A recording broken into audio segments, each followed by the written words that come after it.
Good evening. This is James Robert Deal. I'll start with a little song made by someone else, but played by me.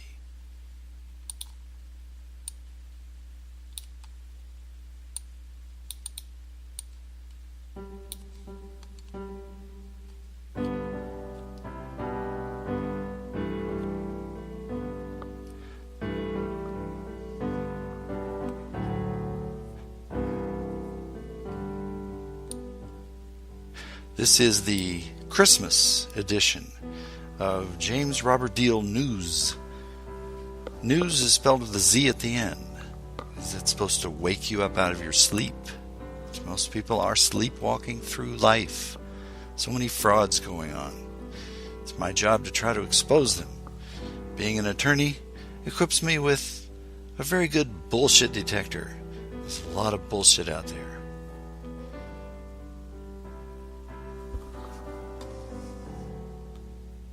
I'll let you listen to the rest of my song here. Do unto others as you would have them do unto you. Profits must be goal number 2. After doing something good for the world. You can make a tidy profit without fracking up the world.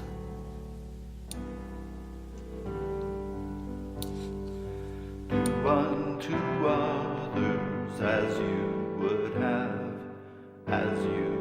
have them do unto you. Hey, Mr. Rich Guy, I'm talking to you. Hey, big company, I'm talking to you. Hey, big government, I'm talking to you too. Do unto others applies to all. Monsanto, where's your code? Your code of ethics, you should have one. Hey, you fraudulent seller of carcinogenic Roundup, Monsanto, where's your code? Profits must be goal number 2 after doing something good for the world.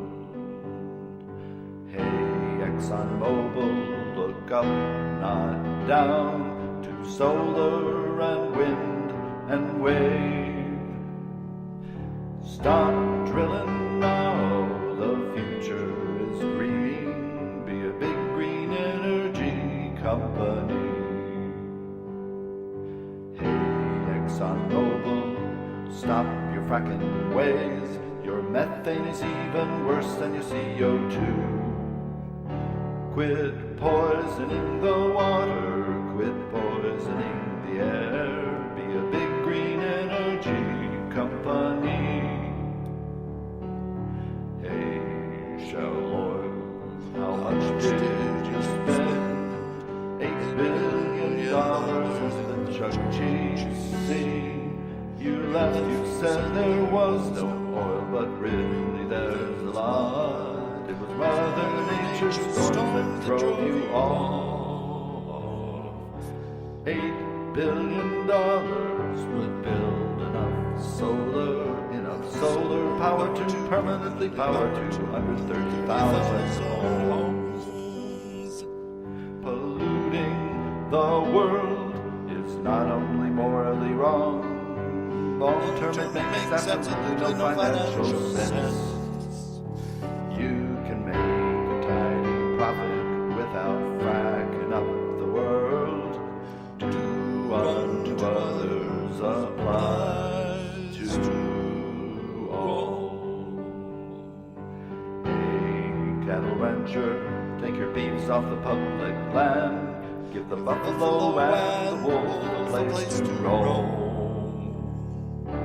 Profits must be goal number 2 after doing something good for the world.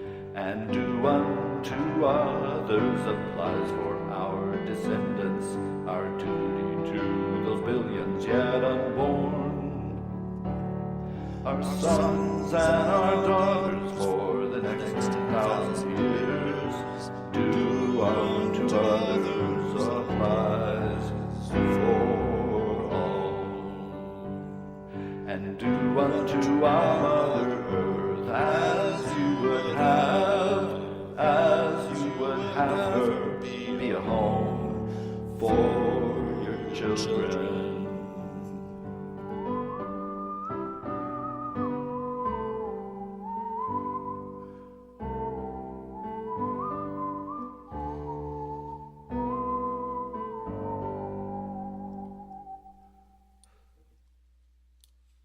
So there you have it. Do unto others as you would have them do unto you. I've been working on that song for about 2 years, and it keeps growing.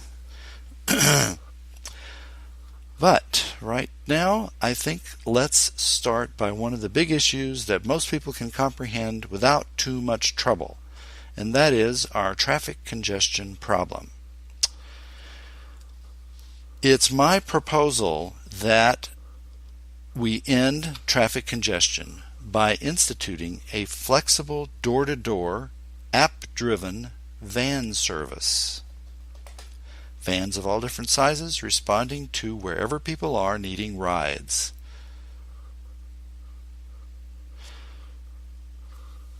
Now, I suggest you go to jamesrobertdeal.org/door-to-door transit. Door-to-door-transit. So I have prepared, and I will soon send a request to the new mayor of Seattle, to the heads of our transit agencies, and to other prominent politicians asking, prove to me that this would not work, that it would not be possible to eliminate traffic congestion by getting people to ride together, using vans to pick them up at their front door and take them either to the transit center, where they get on a fast bus, or taking them to their local destination like the grocery store, so that it's not necessary to take your car out of the garage.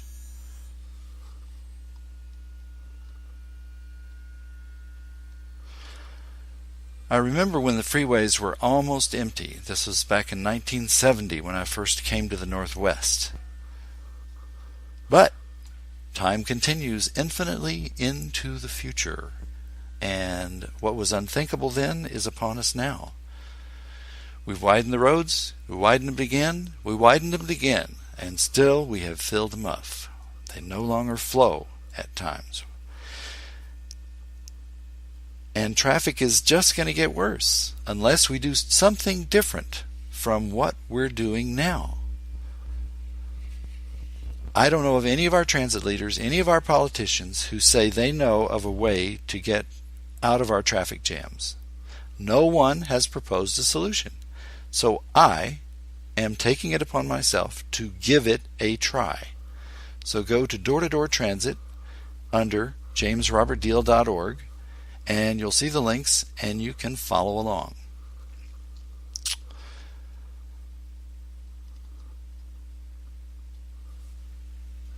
Our transit system doesn't pick us up at the front door, and it doesn't take us all the way to our ultimate destination.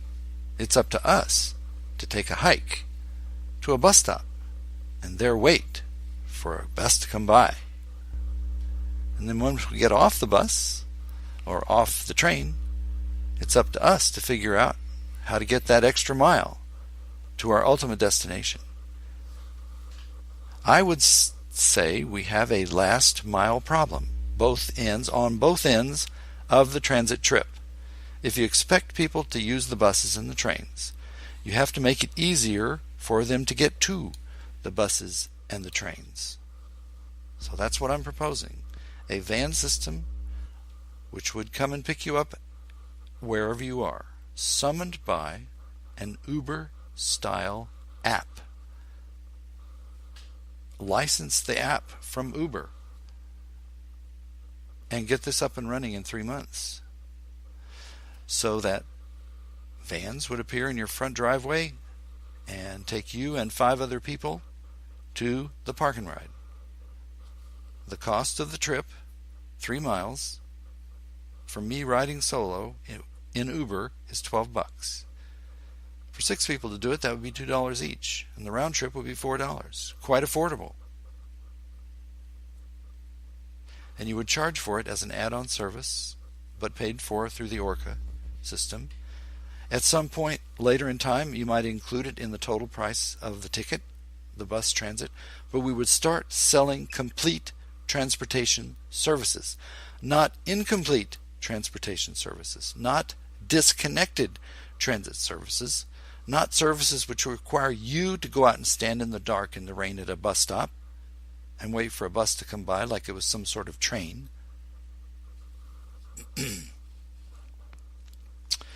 Now, because this is scalable, it would be much easier to control costs than it is now with our bus system. With the bus system, they think they're doing their job if they have a line on the map and they have a bus passing along that line once every half an hour or 15 minutes. Whether or not anybody is using the buses or not. Well, that makes no sense. They're not providing the kind of service that anybody would want to use because it doesn't pick them up at their front door. What if they have stuff to carry? Why would you design a system that doesn't pick you up at your front door and give you a complete service? So that's a reasonable question to ask. And the simple answer is it all goes back to the trains. The trains had to travel fixed routes because they ran on fixed rails. So then, when we put the trains out of business and instituted the buses, they were like trains. So they ran fixed routes and they stopped at fixed bus stops. That's conventionality. It would have been possible for the bus driver on the going home leg of the trip to deviate from the fixed route and take Mary all the way to her front door, but there's no indication that was ever done. Likewise, starting in the 30s, police cars were equipped with radios, and maybe buses could have been, so they could have picked people up in the morning if they called in by telephone. But there's no indication that this amount of creativity was ever exercised. But now, we have cell phones. We even have smartphones. We even have Uber. Uber has proven that the app pickup system, Summon a Ride, Hail a Ride system will work. All you have to do is ramp it up and carry 6 people in the van or 10 people in the van instead of 1 at a time, and thus reduce the cost. How do I know this would work? It's already working. It's working in San Francisco, where Uber has a van service that picks you up at your front door and takes you to the nearest BART station or Muni station so you can get on a fast train.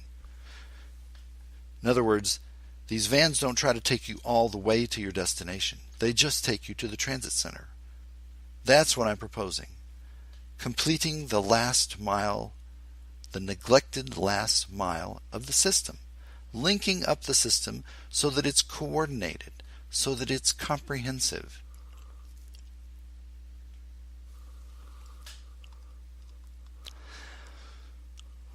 So why haven't we already implemented this? Because our politicians are experts at getting 51% of the vote. That doesn't mean they're experts at transit. And they take the word of the transit people that they hire, and this is the way it was always done, so they think there's some logic to it, or there's some reason why we should continue to do it the way we've always done it. It's conventionality.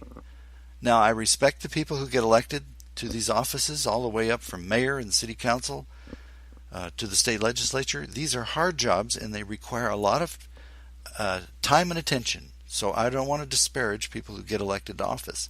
However, it is fairly easy to bamboozle these elected people and these people who run the agencies who are appointed. And I'm referring to the people who run Sound Transit and Metro and to community transit and Pierce Transit. There's a strong tendency for programs that have been approved by the federal government, they're to be thought the best way, the only way, and that is that we build park and rides for people to park in and let people park there for free, and let that be an inducement for people to ride on the buses and the trains.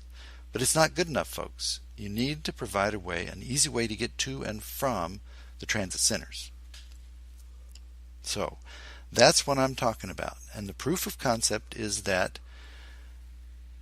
it has worked in San Francisco with a van system that cuts the per person cost, that makes it affordable, and that's why we need to implement this here.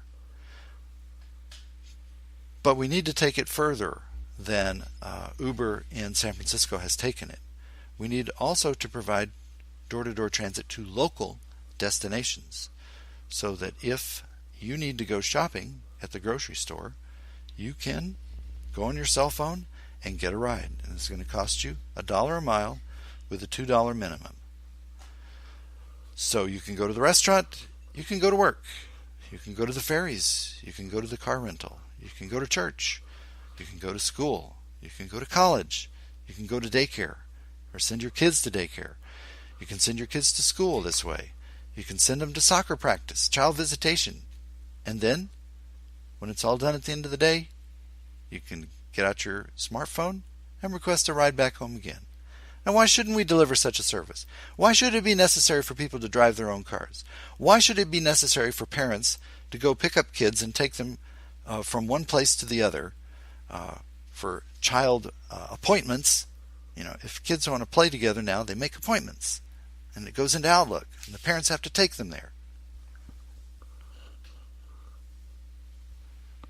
Under our current system, how would you go grocery shopping? Well, let's see. For me, I would have to take a quarter-mile hike down the hill, and from there I'd have to check my schedules and hope a bus came by. And when I got off, I'd still have 2 blocks to walk to the grocery store. And then coming back, I would have to know what time the bus is coming by. And I would have to haul my groceries, a limited amount of them, to the bus stop and there wait in the rain and the dark and have people look at me as they drive by. Does that sound like a pleasant experience? So then I get on the bus and it drops me off at the bus stop, and then I have to take a hike up the hill with my groceries in the dark, in the rain. I don't think I want my wife doing that or my children doing that. It's a transit system that people don't like to use because it's fairly dysfunctional. It only works for people who live close to the bus line, and after they ride the bus line, they work somewhere that's close to the bus line. They don't need to make a transfer, and so for some people it works. And Link Light Rail is now carrying a whole lot of people, and it can carry a lot more, though, if we close up the last mile gap so that people can get to and from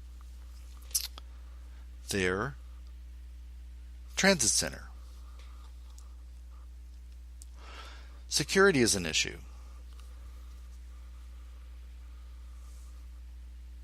It's not secure for people to take a hike in the dark and stand in the rain. It doesn't work for children. So what would this do to Uber drivers and taxi drivers? They would all be part of it, and they would all have to join a transit union or maybe the transit union, because you want to see that the job is done professionally. Part of the job of a union is to train people, to enforce standards, to make recommendations to management about how the job can be done better, and to see that workers get fair compensation and reasonable working conditions. Unions are very essential if you want to increase productivity and professionalism. So Uber drivers would work part-time in conjunction with the transit systems, and they could make an hourly rate, or a per mile rate. Taxi companies too. You would need Uber drivers for people who want to ride in privacy, or who want to ride all the way. And if you eliminate traffic congestion, there will be room for people who still want to take their own cars or take a solo Uber car. Now, the taxi drivers and the Uber drivers would also be trained in how to deal with alcoholics, drunks, people who have mental problems. Somebody's got to drive these people to their destinations. We don't want them going out on the road driving themselves. So the mileage rate might be higher for these troubled people. So there would be place for a lot of drivers. There are a lot of people who need transit trips, and so we would need a lot of drivers. But a lot of these drivers would be the drivers who are now piloting these buses that are mostly empty most of the time. I just don't get it. Is it that people are unobservant? Am I the only person who looks over at these buses to say, only 2 people on that one, nobody on that one, 3 people on that one. Oh, it's rush hour in Linwood. Oh, there's 7 people on there. And a bus that would carry 50. And the bus is not going to take them all the way home. They're going to have to make a hike in the rain.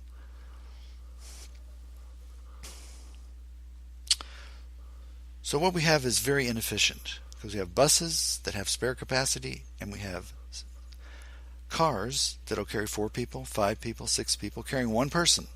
So we have all these empty seats. So it's inefficient. We have a capacity excess. We got plenty of capacity. We're just using it irresponsibly. You could widen the roads and you could still fill it up within a few more years with cars driven single SOV, single occupancy, and with buses who don't have passengers on them. So it's wasteful. We pay our sales tax, property tax, car tab tax, and it's being wasted. That's the worst part of it. I mean, it's bad that it's spewing out carbon, but it's not delivering services. It's not delivering the kind of services that people want, which are complete services, door-to-door services. So, because our buses run mostly empty most of the time, even in Seattle at night, they're mostly empty most of the time. On many bus routes in Seattle, many times during the day, they're mostly empty most of the time. All these mostly empty bus routes should be serviced by vans. And then people would use them because they would take them all the way to their ultimate destination in the dark. They're more secure. During the day, when the bus lines are heavily used, I'm all in favor of bus lines. Bus lines will work better if you get 1/3 of the cars off the road, and that should be our goal. Buses can go faster. People who need to take their car will not be stuck in a 5-mile-an-hour traffic jam all the time.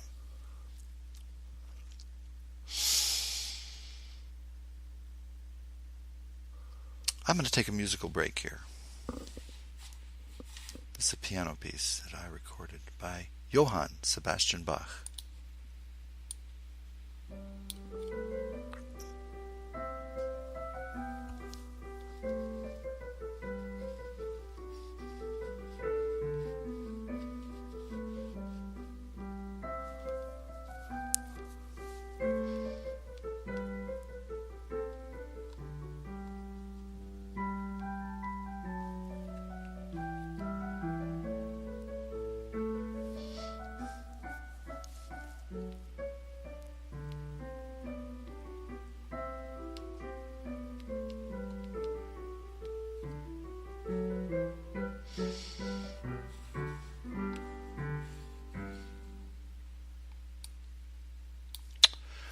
Back again. So let's talk about financial incentives for people to use a flexible van system. According to the American Automobile Association, it costs on average around $706 per month to own, drive, maintain, fuel, and insure a car. That figure assumes that you drive around 15,000 miles a year. A lot of people drive that much. A van system could provide door-to-door service for a lot less than $706 a month. There's also the hassle factor. We're talking about motivations why people would like the vans. The vans would make travel a lot easier. No more dealing with bumper-to-bumper traffic. No problems finding and paying for parking, or maybe risking getting into a wreck. And you can take a nap on your way to work. A lot of people don't like to drive. A lot of people don't like to drive at night. Some people are not ready for paratransit, but they still are not competent to drive. Many people cannot afford a car. Many people would sell one or more of their cars, or all of their cars, if there were some alternative. So a flexible van system connecting the transit centers and picking people up where they are and taking them where they need to go would succeed, because there are so many people who either can't drive, don't want to drive,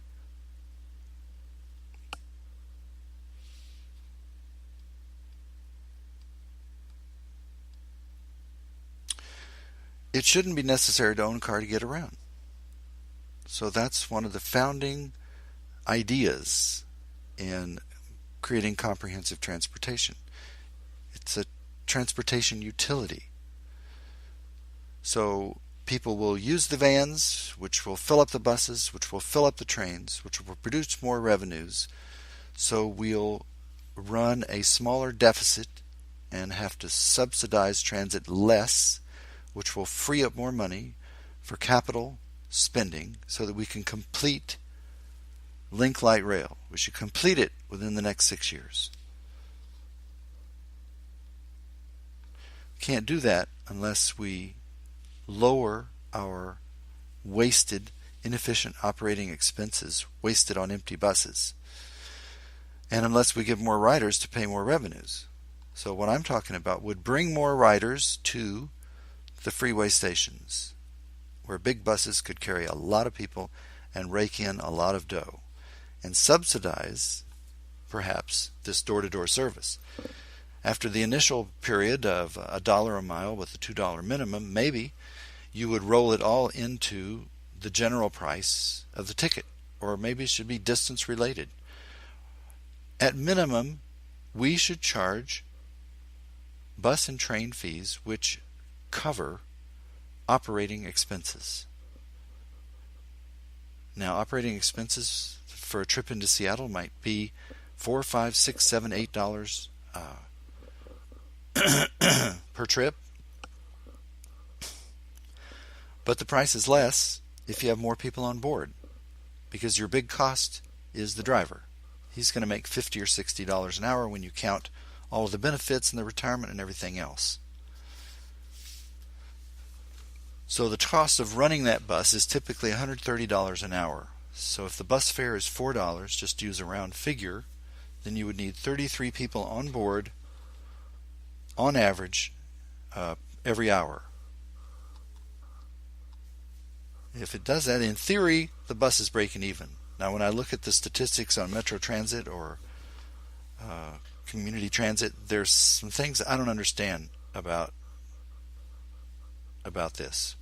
But I do know that making it easier to use the buses, filling up the trains, would lose a lot less money, and maybe we'd run break even. We should give discounts to people who are middle income, who are low income, and people who are poor, and people who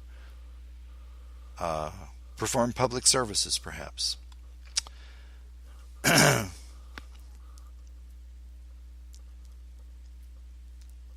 Are we serious about Kyoto? Are we serious about Paris? Are we serious about doing our part to curb global warming?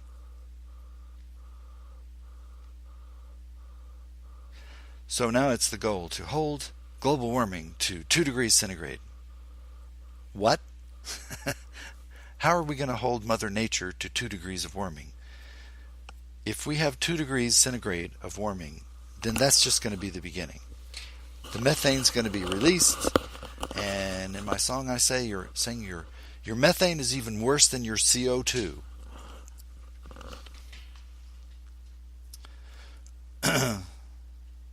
The only way we're going to save ourselves. We're going to save Miami.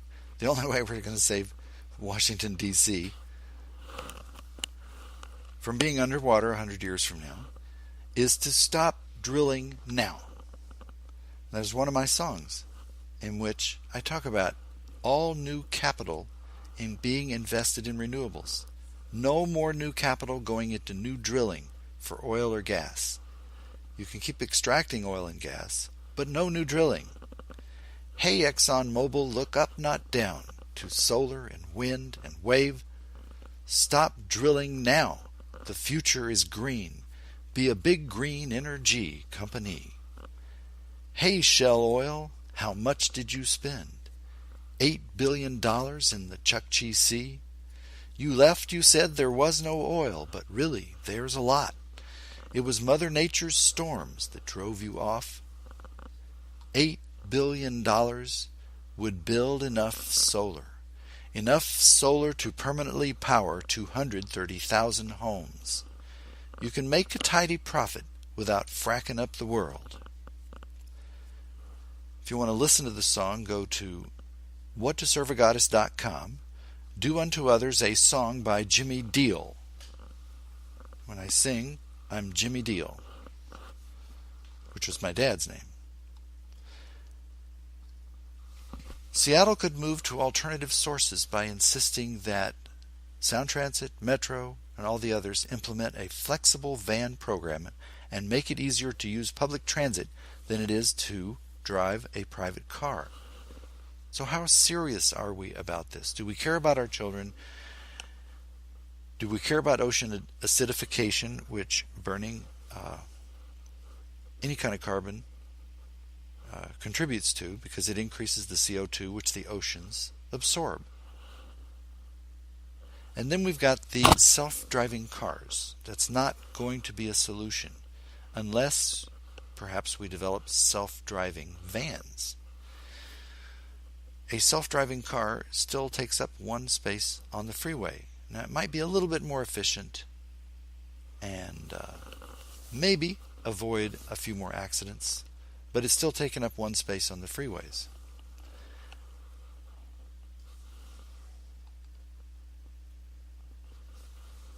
So adults need door-to-door transit to get to work, to get to shopping, but you know what? Children need door-to-door transit too. We have thousands and thousands of yellow school buses which sit around mostly empty, mostly idle most of the time. Large parking lots, they have to be fenced and maintained. Buses have to be maintained. Schools should get out of the transit business. The flexible van system could do a much better job of transporting kids. Under our current school bus arrangement, children have got to take a hike down to the major intersection and wait for the school bus to come. So the parents are very protective, and so they walk down to the bus stop with their kids. And at the end of the day, when the kids return, the parents, out of concern for their kids, are waiting at the bus stop. But a flexible van system would pick the kids up at the front door and take them all the way to school, and at the end of the day bring them right back to the front door. It doesn't take that much extra time for a school bus to deviate from its fixed route and deliver door-to-door service. Then parents would not have to be worried about their kids getting snatched. So tell me, why do you think that school buses travel fixed routes and stop at fixed school bus stops? Again, conventionality. School buses imitate regular buses, and regular buses run fixed routes, and they stop at fixed bus stops. So, it's a matter of imitation. This could also be very useful for kids if they need to go to daycare after school, from school to daycare, directly by a van operated by a trusted professional. To soccer practice, piano lessons, parental visitation. And then mom would not have to interact with dad. Parents tell me they get really tired of being a taxi service for their children.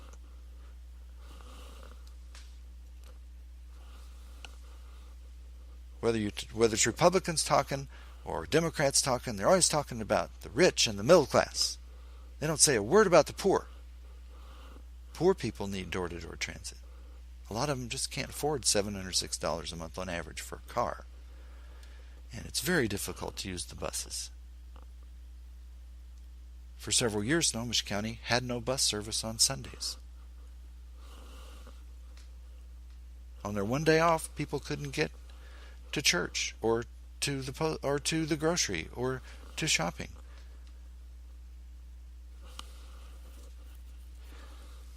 So I would issue a challenge to our transit officials.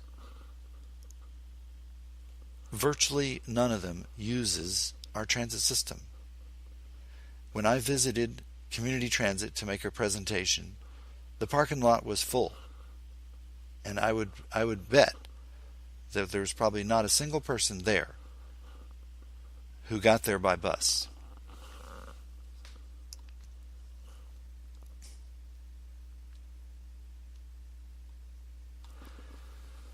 So let's talk about ferries. Ferries are very expensive to build, and we build ferries big, so they'll carry lots of cars, whereas a smaller ferry could carry lots of people. So a van system would pick you up at your house and either take you to the ferry or take you to a transit center from which you would get on a big bus that would carry you to the ferry. So it's not necessary for you to take your car to get to the ferry. And on the other side, you would either get in a van and complete the last few miles of your trip, or you would get on a bus which would take you to the nearest or the right transit center, from which you would take a van with 5 or 6 other people to your ultimate destination. There would also be rental cars at the nearest transit center, and maybe on the other side of the ferry. So miles and miles of cars waiting to get on a ferry, that would be a thing of the past. You'd still have a line there, and the difference would be that people who really do need to take their car across to the other side, let's say they got a big load, there would be space on the ferry right away. They wouldn't have to wait for 2 or 3 ferries to get a ride across to the other side. So obviously savings would be enormous if we just organized a flexible van service.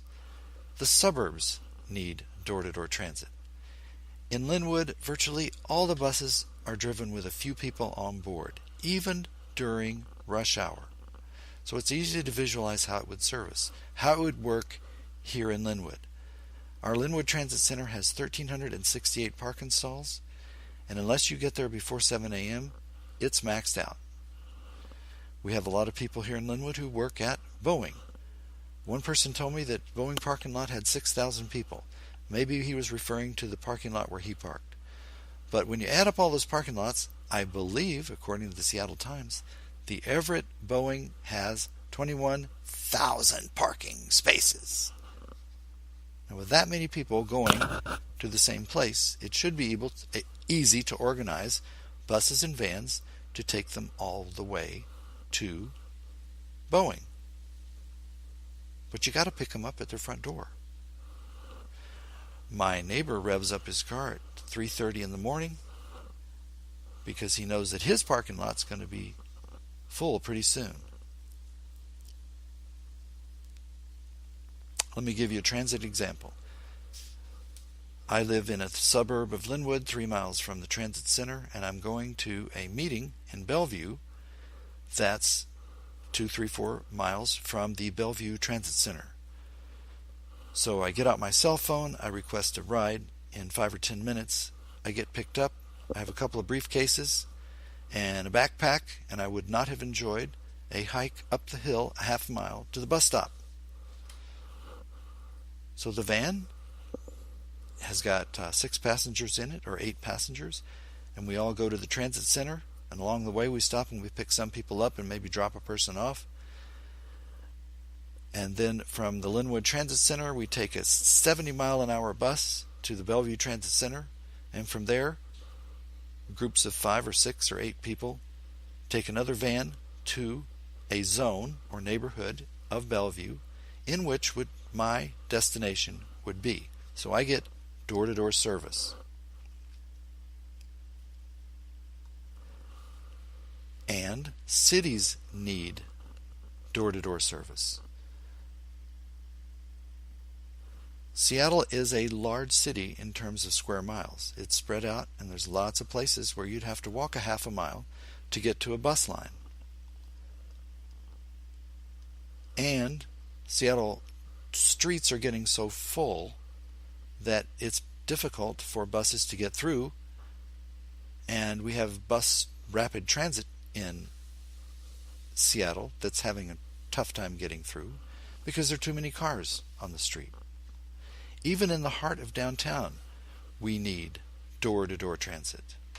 It would function differently downtown, and the way I would envision it functioning is that there would be maybe buses even that would simply say north, or going east, or going west, or going south. So you could either get on a van going specifically to your zone, or get on a van going to the nearest Link light rail station. But you could just get on a bus going generally north, and once aboard, the driver's job would be to advise you or to help you plug in the right numbers into your smartphone to find the van that will take you all the way to your ultimate destination. This would work great for tourists. Just get on a bus going generally north, and the bus driver or somebody will help you to find a van that would take you on to Seattle Center or some other destination.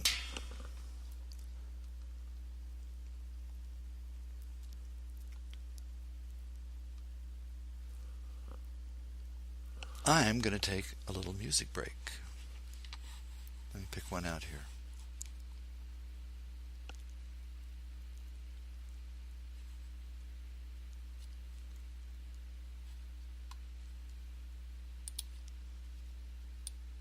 This is a 9-minute song.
Follow your truth, she would say, wherever it leads you, and do not fear the truth you may find.